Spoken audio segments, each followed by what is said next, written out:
Dan rekan-rekan sekalian, jadi hari ini kami beserta klien kami Ridho Ilahi dan tim kuasa hukum datang ke Polda Metro Jaya untuk memenuhi janji kami kepada teman-teman sekalian bahwa beberapa waktu yang lalu kami sampaikan bahwasanya kami akan berkonsultasi atau melaporkan kepada pihak kepolisian atas permasalahan yang Ridho Ilahi alami. Jadi sebagaimana pernah kami sampaikan, sejak awal kami menerima kuasa dari Ridho, kami telah melakukan investigasi, telah mengumpulkan bukti-bukti dan berbicara sama pihak hotel, mengunjungi apa yang sebenarnya terjadi. Dan kami semakin yakin perkara ini semakin sangat aneh dan sangat janggal, manakala kami kemarin juga melihat tayangan konferensi pers dari pihak perempuan yang sebenarnya kami tidak pernah sebutkan namanya, karena kami terus terang sangat melindungi harkat martabat perempuan, tetapi karena perempuan tersebut sudah melakukan konferensi pers, ya tentu kami akan menjawab juga apa yang disampaikan dalam konferensi tersebut.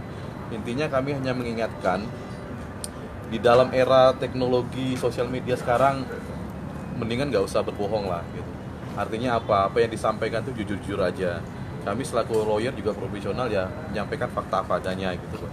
Misalnya kan kita punya bukti rekaman ya, WA dari perempuan tersebut ya, CA ke Ridho gitu. Jadi apa tuh misalnya kayak dibilang Ridho yang menyekat-dekatin si perempuan tersebut, enggak ada bukti transaksi percakapan antara dia dan Ridho yang dia yang agresif, yang menanyakan Ridho syuting di mana, aku mampir dong gitu. Itu yang pertama. Yang kedua, dia mengatakan bahwasanya Ridho kan tahu itu istilahnya saya sudah punya suami. Enggak sama sekali. Tanggal 5 April Ridho udah nanyakan kamu sudah berkeluarga atau belum. Dia jawab senyum saja. Terus dia komunikasi tanggal 26 Juni pukul 21.41 Ridho tanya kamu sudah punya pacar belum. Dijawab sudah lenyap. Mau lihat ini ya, kita kasih posting aja deh, sedikit aja lah ya. Sudah lenyap gitu ya. Nah yang mana yang ini? Hah? Nah ini ya, sudah lenyap. Jadi kami agak bingung gitu loh. Terus belum lagi tentang fakta-fakta kejadian. Hari ini kami ke hotel. Jadi kami tanya sama hotel, kok bisa, prosedur hotel itu gimana sih? Orang naik lift itu harus punya akses. Kalau nggak punya akses, itu nggak boleh naik. Jadi dia harus minta izin. Nah, kami tanya, ada security nggak ada situ? Ada pak, harusnya mereka didampingin. Tapi kenapa mereka nggak dampingin? Itu jadi pertanyaan sama kami. Nah, kemudian kenapa mereka nggak izin ke resepsionis atau izin kepada security untuk mengajak security ke atas? Nah, kami lihat tayangan kemarin juga dibilang bahwasanya kami sudah diizinkan ke pihak hotel untuk naik ke atas. Nggak ada sama sekali. Sekarang pihak hotel itu sedang melakukan investigasi apa yang sebenarnya terjadi. Dan itu kita melihat tayangan CCTV itu banyak sekali tadi. Jadi kalau kita masuk, ya jadi posisinya itu pintu lobi langsung masuk ke lift. Jadi kalau orang masuk lift itu pasti ketahuan CCTV. Jadi Ridho kamarnya 741 itu ada posisi di ujung. Di ujung itu ada CCTV yang mengarah ke kamar. Nah ini kita bilang ya nggak usah lah memberikan keterangan yang tidak benar, karena nanti fakta forensik juga akan bicara gitu ya. Nah terus kemudian kami ingin sampaikan juga masalah jujur aneh gitu ya. Ridho kami baca kemarin itu dilaporkan terkait dengan penganiayaan. Yaitu kami tangkap kemarin, kami lihat mereka ada bikin laporan.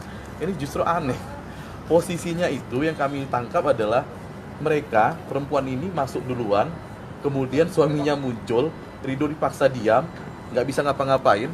Nah kemudian Ridho ketika ada kesempatan, kita ngomong di bawah aja, mereka nggak mau. Ketika Ridho berusaha kabur lari ke bawah lobi, mereka tarik. Nah Ridho yang lukanya masih ada, foto-fotonya masih ada.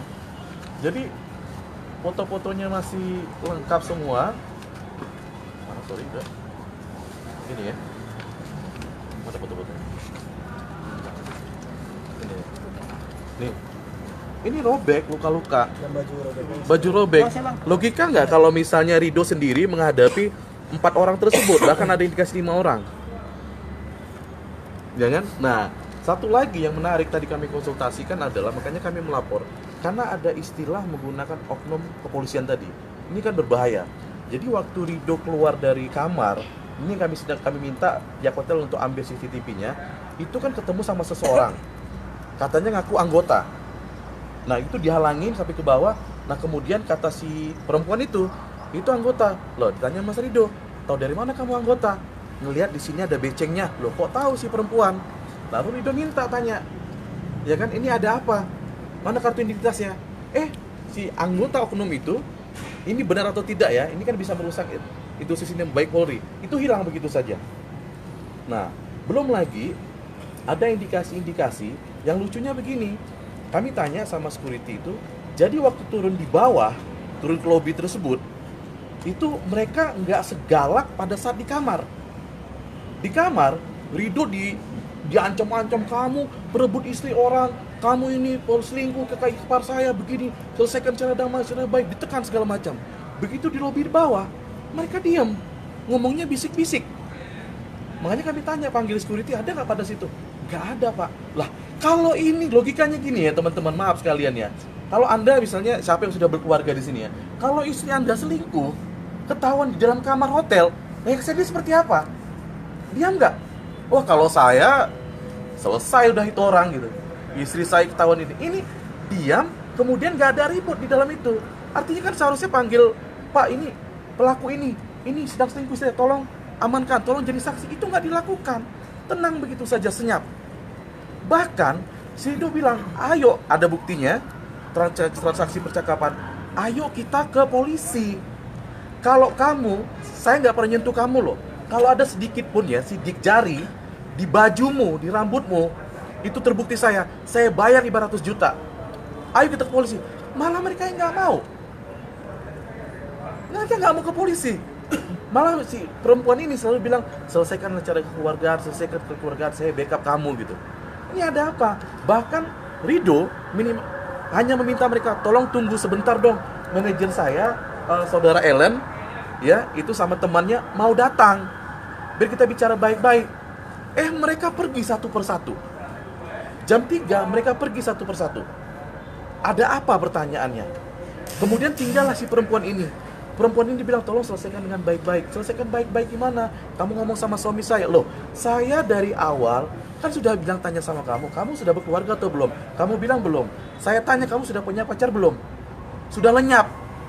Jadi jangan bohong lah. Ini semua transkrip percakapannya masih kita simpan kok, screenshotnya. Jadi nggak bisa kita bohong di era-era yang seperti mau dihapus kayak apapun. Kita bisa punya forensik kok, kita bisa minta bagian cybercrime ke pihak polisian untuk lacak dan ambil kembali gitu. Bang, artinya ini saat jebakan Bang ya? Ini yang sedang kami coba laporkan. Kami melaporkan pasal 36 dugaan ya, ini masih dugaan. 368 Yunto 53 ada percobaan pemerasan yang dilakukan. Siapa yang kita nggak tahu ini ya, pelaku-pelaku di situ, nanti kita lihat. Biar nanti dugaan kami ini, biar nanti pihak kepolisian yang membuktikan apakah dugaan kami itu benar atau tidak. Tapi yang pasti kami ingin melaporkan saudara, ada yang tertangkap di situ yang waktu kalau teman-teman lihat video tersebut, ada yang bilang, kamu kapan kakak ipar saya, kamu ini ya, selingkuh dan segala macam. Nah, dia memposting ini atas nama @rl. Ya, dia bilang ada berita di Line, terus dia posting di historinya, kenalan dulu yuk sama pebinor satu ini. Ayo, udah pada kenal belum dengan ikon ketawa-ketawa ngejek gitu. Ini menurut kami, ini sudah sangat mencemarkan nama baik Ridho. Sebagaimana yang dimaksud dengan pasal 27 ayat 3 Undang-Undang ITE. Kalau Ridho tahu dari awal ini perempuan sudah punya suami, kita nggak keberatan. Nggak ada keberatan. Mungkin dia benar. Mungkin Ridho benar dituduh seorang pebinor. Tapi teman-teman, dengan bukti-bukti yang kita miliki, ya, sama sekali Ridho tidak tahu bahwasanya perempuan ini sudah punya suami. Dan mohon maaf, ada beberapa lagi transkrip percakapan. Sebenarnya ya perempuan itu juga lah yang mengajak ke hotel gitu, yang menawarkan. Jadi sudahlah, artinya sebenarnya kita nggak usah memutarbalikkan fakta. karena kami punya bukti semua dan kami nggak pernah menyebutkan nama karena kami melindungi sosok perempuan ini juga gitu. Karena kami nggak tahu apakah perempuan ini terlibat dalam proses perkara ini atau dia bagian yang terpisah, kami tidak tahu. Nah, kami dalam hal ini kesempatan juga ingin melaporkan ada 3 pasal yang ingin kami laporkan dalam kesempatan ini. Pertama itu terkait dengan luka-luka yang dialami Ridho, dicakar, ya kan? Terkait dengan pasal 351, Yunto 352 ayat 2 bisa jadi penganiayaan atau penganiayaan ringan. Yang kedua terkait dengan itu dilakukan oleh AK, si AK yang lakukan. Yang kedua itu terkait dengan pencemaran nama baik, dugaan pencemaran nama baik melalui media transaksi elektronik sesuai dengan pasal 27 ayat 3 Undang-Undang ITE. Yang ketiga terkait dengan ada dugaan kuat ada percobaan pemerasan yang dilakukan oleh sekelompok orang sesuai dengan 368 ayat 2 pasal 53. Sekarang kami berkonsultasi kira-kira dengan dugaan ini seperti apa mekanismenya, laporannya, alat bukti apa yang kami penuhi, kami sudah bawa alat bukti, apakah masih kurang atau cukup atau seperti apa. Kami sedang menunggu, tapi kami mohon maaf tadi agak ngantrinya begitu banyak karena masih ada bantuan banyak. Kami menunggu teman-teman dulu sambil menunggu antrian tersebut. Jadi berapa orang bang yang dilaporkan bang? Gini, yang pasti itu pertama yang kita laporkan dugaannya itu adalah CA, yang kedua FRL, kemudian AK, kemudian L, apa inisialnya? Sorry ya, LDM. Dan satu lagi, ada 41 lagi. Itu yang mengaku-ngaku anggota polisi itu kami nggak tahu namanya siapa, dan Ridho nggak sempat fotonya, tapi kami masukkan dalam kategori pihak lain yang terkait. Karena kami sedang minta kepada pihak hotel untuk mengambil semua CCTV di lorong-lorong itu, di depan lift, di lantai 7, kemudian di lift di bawah pintu masuk, kemudian pintu lift bawah itu, yang di bawah dekat pintu masuk itu. Jadi itu yang kami laporkan gitu. Oke, jadi udah kenal sama Cagi sejak kapan sebenarnya kalau menurut Ridho? Kalau untuk bertemu sih ya baru malam itu. Kalau untuk chat udah mulai dari April, tapi itu bukan yang terus-terusan chat. Aku karena yang kayak di chat itu ada aku nanya dia udah berkeluarga atau belum, dia nggak jawab. Aku sempat ngilang, terus dia tiba-tiba nanya lagi, halo, kok di unfollow Instagram aku, kok di unfollow, karena aku masih berpikiran ini orang udah berkeluarga atau belum. Oh, dengan dia mikir kayak gitu, kalau aku biasanya kalau deketin cewek kalau udah kayak gitu berarti dia maaf ya, dia jomblo, single. Malah aku pikir dia jomblo, belum berkeluarga, karena dia berani ngasih, kalau aku bilang ngasih sinyal untuk berkomunikasi lagi. Setelah itu kita berkomunikasi sampai akhirnya kita tukeran nomor WA. Barulah kita chat-chatan di WhatsApp itu 26 Juni itu juga nggak langsung aku ngajak ketemu, kita lebih cuma nanya bintang atau apa. Dia sempat nawarin kalau kamu syuting, dia sempat ngomong kalau kamu syuting kabarin aja, siapa tahu dekat aku samperin. Dia sempat ngomong kayak gitu. Aku lupa di tanggal berapa di WA sebelum kita ketemu aku nanya lagi, mungkin yang di direct message Instagram aku nanya dia sudah berkeluarga atau belum. Nah kalau di WA aku nanya kamu sudah punya pacarkah, itu masih ada chatnya. Dia bilang udah lenyap seperti yang Bang Busyan terangin tadi. Terus di tanggal 7 Juli akhirnya aku ketemu ya yang seperti sebelumnya kronologis klarifikasi udah aku jelasin sebelumnya. Sejak kejadian kasus ini kerugian apa aja sih yang udah kamu terima? Sebenarnya yang paling banyak ya, pertama mental keluarga. Jujur materi, moral, ada beberapa stasiun TV yang menunda pekerjaan aku dulu karena ingin masalah ini reda dulu. Aku sih lebih memikirkan keluarga, karena bagaimanapun dampaknya ke keluarga. Dan alhamdulillah semua, kebanyakan netizen, aku yakin netizen sekarang udah pintar-pintar ngelihat dari semua, banyak yang memberi aku support. Kita percaya sama kakak kita apa, dan aku bilang kalian boleh membela aku, tapi ingat jangan pernah ngebully siapapun, karena ini aku nggak mau ada dari mereka misalnya nyerang pihak manapun atau gimana. Yang pasti aku sedih banget bukan karena masalah. Ini kita ingin tunjukkan ya, padahal Rido ini sangat serius mendekati cewek itu ya, perempuan itu sangat serius.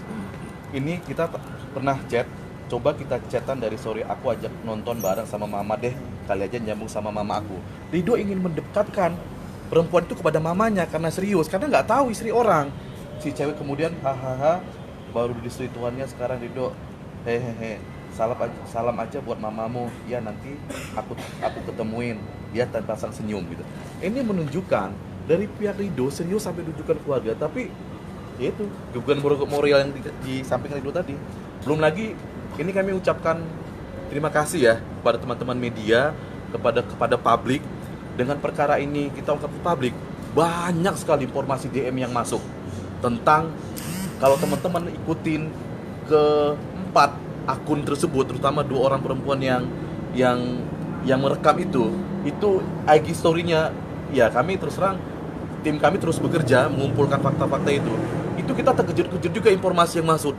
Oh begini ternyata mereka gitu loh. Itu banyak sekali informasi kita peroleh dari informasi DM, IG story tentang perilaku orang inilah yang kita nggak tahu di masa lalu seperti apa, tapi kita hanya fokus seperti ini. Dan cuman ini jadi pertimbangan kita bahwasanya semakin meyakinkan kita ada satu keganjilan dalam peristiwa ini dan publik harus tahu supaya ini jadi pembelajaran bagi siapapun. Itu perlu kami tekankan. Ini kan kenalin lagi Itu ada pemerasan nggak dilakukan? Mungkin udah keluar berapa duit untuk itu? Atau dia udah minta atau gimana? Enggak, cuman kalian mungkin udah pasti ngelihat videonya ya. Di situ mungkin kalau yang nggak tahu kronologisnya pasti mikir aku kabur. Padahal di situ aku hanya ingin keluar dari kamar itu dan mengajak ngobrol di mana aku punya saksi. Sedangkan mereka itu maksa aku untuk diam di situ. Dan mungkin aku di situ memang terjadi sempat aku yang ditarik. Aku kan nggak punya siapa-siapa dan nggak ada saksi di sana. Jadi aku heran kok waktu dia bilang dia ngomong dianiaya, bang kok dia kayak gitu, maksudnya ya dia menahan aku untuk di kamar, berusaha jangan sampai keluar dengan cara apapun, bahkan berdiri di depan pintu dan ngomong ayo kita selesaikan secara kekeluargaan dan kita selesaikan secara baik-baik. Itu yang terus berulang-ulang. Dan si perempuan ini selalu ngomong aku backup kamu. Aku nggak ngerti backup maksudnya apa. Aku sampai nanya, bang backup itu apa bang, maksud dia ngomong gitu apa. Maaf aku nggak ya mungkin ini kasus pertama aku yang naik ke media karena aku memang nggak pernah, kalian tahu sendiri aku nggak pernah berhubungan dengan media apalagi hal-hal negatif. Nah selama ini aku juga diundang juga sebagai bintang tamu karena itu film kah atau emang FTV kah. Dan lucunya aku pernah ngeliat salah satu itu nge-insta story nggak gitu-gitu juga kalau mau pansos. Maksudnya aku dibikin pansos sama dia. Malah sebenarnya aku takut ketemu di depan, aku takut sama kalian karena aku orangnya paling deg-degan ngobrol di depan kamera, entah itu aja deg-degan karena nggak ngebahas masalah aja aku deg-degan. Misal diundang di salah stasiun apa, mending aku acting deh mending aku acting di TV, mending aku dikasih skenario aku syuting ya ada trauma sendiri nggak sih dok? Ya pasti setelah sekarang ya aku pelajaran banget bagi aku. Nggak semua kadang yang kita anggap baik itu orang baik ya bang ya, dan lebih berhati-hati aja dan bermacam-macam orang, ternyata bermacam-macam orang dan cara aku nggak tahu ini modusnya arahnya kemana. Yang pasti banyak pelajaran yang aku ambil dan ini pelajaran banget dalam hidup aku. Rido, dan sebenarnya tujuan awal kalian bertemu di hotel itu apa sih? Nah ini pertanyaan memang banyak. Mungkin kalau kalian nggak mendengar dari video klarifikasi aku dari beberapa stasiun, aku akan menjelaskan lagi. Jadi awalnya sebenarnya memang dari awal itu dia syuting di Ancol. Ini malam pertama kali kita ketemu. Itu malam Minggu tanggal 7 Juli.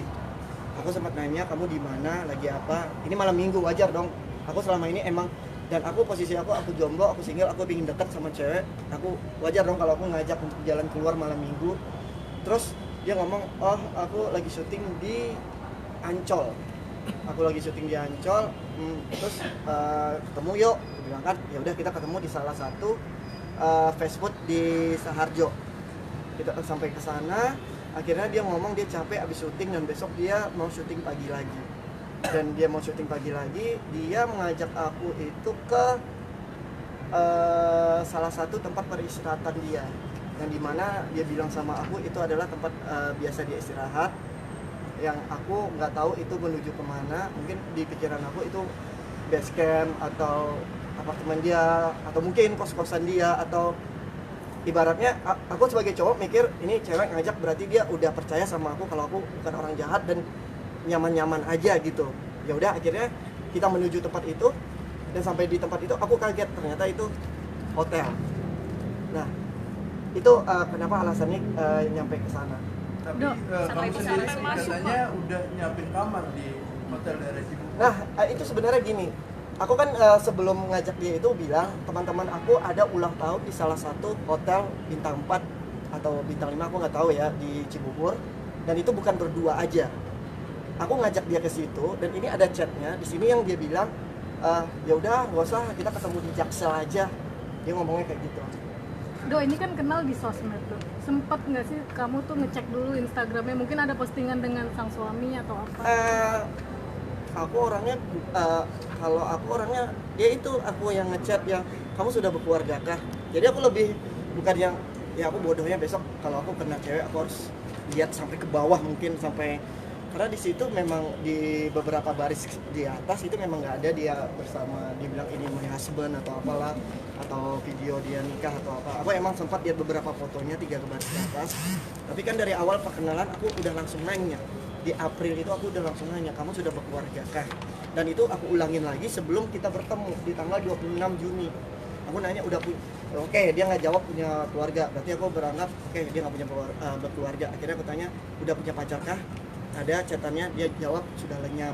Dan dia begini, disampaikan dalam keterangannya itu, dia mengatakan pada Ridho, sudah berbulan-bulan aku sedang ada masalah sama suamiku, kan itu ya. Kemudian Iya. sudah berbulan-bulan Ada chat. nggak ketemu ya, jarang. Iya. Nah ternyata begitu kita periksa akun Instagramnya itu, tanggal 26 Juni terus bulan Mei dia masih jalan-jalan sama suaminya, iya kan? Sini bang. Masih jalan-jalan gitu loh. Belum lagi kebanyakan, Sini bang. masih jalan-jalan gitu kan? Sedangkan dia ngomong ke aku ada di chat kalau dia sudah berbulan-bulan tidak kontak-kontakan sama suaminya.